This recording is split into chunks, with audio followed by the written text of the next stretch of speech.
मुफ्ती मंजूर जियाई साहब, ओवैसी को 5 सीटें मिली, उस पर गिरिराज सिंह कह रहे हैं कि वो देश तोड़ने की बात करते हैं, उनका उदय अच्छा नहीं है, लेकिन बीजेपी की सरकार रहेगी तो उनको कंट्रोल कर लेंगे। क्या ओवैसी को 5 सीटें मिलना समाज को बांटने का काम है? देखिए, ये हिंदुस्तान है, डेमोक्रेसी है सुमेरा जी, और इस मुल्क में हर एक को अपने अपने तरीके से बात कहने का भी पूरा अख्तियार है। मैं दो बातें गिरिराज जी को भी सुन रहा था और साथ ही साथ मैं एक तो मुबारकबादी भी दूंगा मैं नीतीश कुमार जी को, जिस तरीके से उन्होंने वहां पर काम किया और वो काम करने के बाद उनको तमाम जनता ने उसको अपना बनाया और चुना है। देखिए, और मुबारकबादी ओवैसी साहब को भी कि उन्होंने डेमोक्रेसी के हालात को देखते हुए अपने लोगों को बढ़ाया और उन्होंने अपनी पार्टी को का विस्तार वहां पर किया है, ये भी काबिल मुबारकबाद है। लेकिन दो बातें हैं सबसे इंपॉर्टेंट कि आने वाले दिनों में, कुछ सालों में हमें अपने बच्चों को ये बताना पड़ेगा कि कांग्रेस भी एक हुआ करती थी हिंदुस्तान में।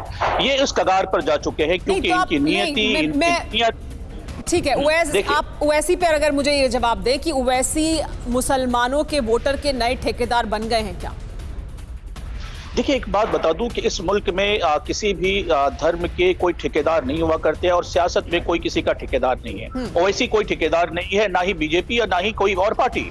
लेकिन इस बात को हमें याद रखना होगा कि डेमोक्रेसी में हर एक को उस बात का अख्तियार है कि वो किसी चुनते हैं, किसे पहचानते हैं और किसे आगे बढ़ाते हैं। और हिंदुस्तान की जनता इस बात को बखूबी जानती है किसे आगे बढ़ाना चाहिए और किसके साथ जाना चाहिए। लेकिन दो बातें मैं जरूर कहना चाहूंगा कांग्रेस के मुतालिक से कि कांग्रेस जिस तरह हाशिए पर जा रही है, उसकी करतूत, उसकी करनी और उसके अंदर में तब्दीली ना लाना, ये उसकी खास वजह है जो आज इस मकाम पर कांग्रेस पहुंची है। और मुझे लगता है कि आने वाले दिनों में कांग्रेस कौन सी तब्दीली नहीं लाई आपके मुताबिक कांग्रेस, जिसकी वजह से वो हाशिए पर जा रही है?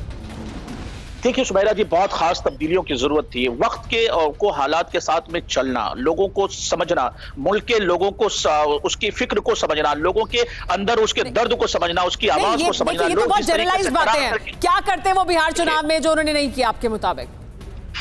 सीधे मुसलमानों को एड्रेस नहीं किया, ये उन्हें करना चाहिए था।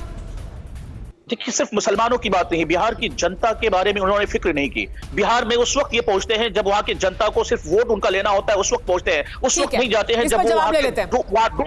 ठीक है, आप जनरली बात कर रहे हैं, जनरलाइज्ड ही बात कर रहे हैं।